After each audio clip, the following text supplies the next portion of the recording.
Какво става, хора? Ние сме Теди Студио и да, както виждате, това ще е само едно кратко информативно видео, за да мога да ви кажа в кои дни ще качвам видеото, защото почнахме училище и няма да мога всеки ден.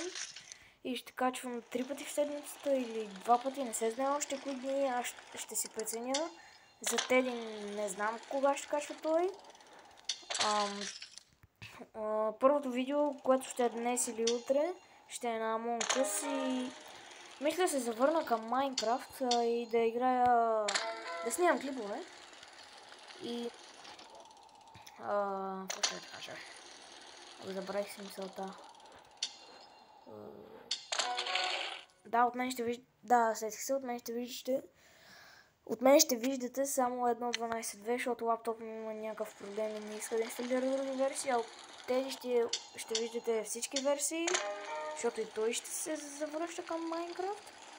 Да, ще може да снимаме на TouchGround DMX, така ще видите, че сега съм си пуснал геймплей. И да, и това ще бъде всичко от този клип. Надявам се да ви е харесал и чао!